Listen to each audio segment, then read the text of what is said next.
जय माताजी मारा तमाम समाजना भाईओने अने बोलो जय सदाराम बाबानी। हूँ छुं आपनो भाई दशरथ ने स्वागत करूं छुं हमेशनी जेम आपनुं आपणी एज्युकेटीज बाबर न्याय चैनल पर।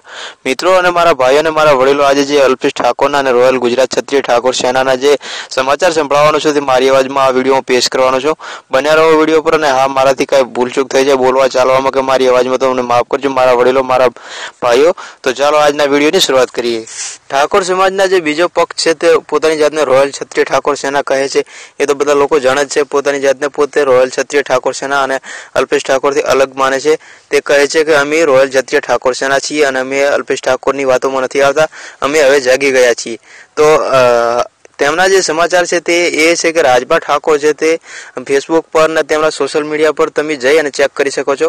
ખબર નહીં શું પોસ્ટ કરી રહ્યા છે, હરેક શહેરના નામ લખી રહ્યા છે અને હરેક શહેરની અંદર નંબર પણ આપી રહ્યા છે પોસ્ટમાં અને હરેક શહેરના તમામ શહેરોના નામ લખી રહ્યા છે અને તમામ શહેરની આગળ અને પોતાની ઉપર પણ એમ લખી રહ્યા છે કે રોયલ ક્ષત્રિય ઠાકોર સેનામાં જોડાવા બદલ તેમનો નંબર પણ આપી રહ્યા છે। તો ખબર નહીં તે શું સાબિત કરવા માંગે છે તે તમે જઈ અને ચેક કરી શકો છો। હર રોજ એક પોસ્ટ કરે છે રોયલ ક્ષત્રિય ઠાકોર સેનાને ઉપર દેખાડવાની કોશિશ કરે છે રાજભા ઠાકોર અને તે કહે છે કે અમે રમેશજી અને અમે અમારી સેનાને ઉપર લઈ જશું અને અમારી સેના હવે જાગી ગઈ છે।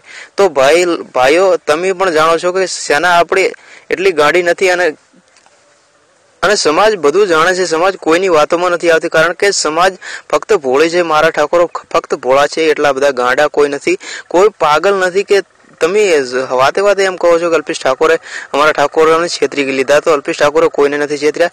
રાજભા ઠાકોર ખબર નહીં શું સાબિત કરવા માંગે છે, તમે જઈ અને ચેક કરી શકો છો। તેમની સોશિયલ મીડિયા એટલે કે ફેસબુક પર રોજ એક પોસ્ટ કરે છે અને તે કહે છે કે અમે ગુજરાત ક્ષત્રિય ઠાકોર સેના છીએ અને અમે જાગી ગયા છીએ। તો કોઈ છેતરાતું નથી, કોઈને છેતરતું નથી। અલ્પેશ ઠાકોર કોઈને છેતર્યા નથી અને કોઈ એટલા ગાંડા નથી સાહેબ।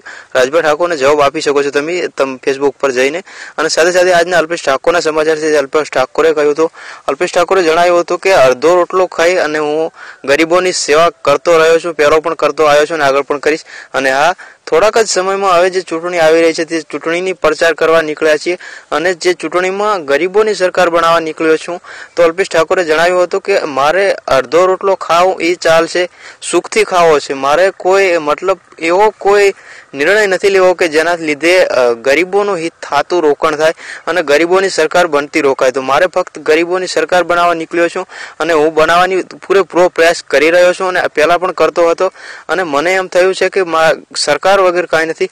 પહેલી જે મોટી તાકાત છે તે સરકાર છે અલ્પેશ ઠાકોર કે અને સરકાર જ્યાં સુધી આપણા હાથમાં નહીં હોય ત્યાં સુધી કોઈ મોટી તાકાત નથી। તો માટે મને એવો વિચાર આવ્યો છે કે જે સરકાર જ્યાં સુધી ગરીબોની નહીં બને ત્યાં સુધી ગરીબોનું હિત નહીં થાય। તો હું સરકારને ગરીબોની સરકાર બનાવવા નીકળ્યો છું અને હું એમ કહું છું કે અડધો રોટલો ખાઈને પણ ગરીબોની સરકાર બનાવીશ ને ગરીબોના હિત માટે લડીશ, દેશને બચાવીશ અલ્પેશ ઠાકોર કે। તો આ બહુ સારી વાત કહેવાય અલ્પેશ ઠાકોરની। આપણે અલ્પેશ ઠાકોરનો સાથ આપવો જોઈએ, કોઈ ગાંડા નથી એટલા અને મારી સમાજના ટાઈગર ભાઈઓ બધું જાણે છે, કોઈ અત્યારે એટલા પાગલ નથી કે કોઈની વાતોમાં આવી જાય। રાજભા ઠાકોર કાંઈ પણ લખી દેશે, તમે જઈ અને ચેક કરી શકો છો અને સાથે સાથે તેમને જવાબ આપો તો પણ બહુ સારું રહેશે।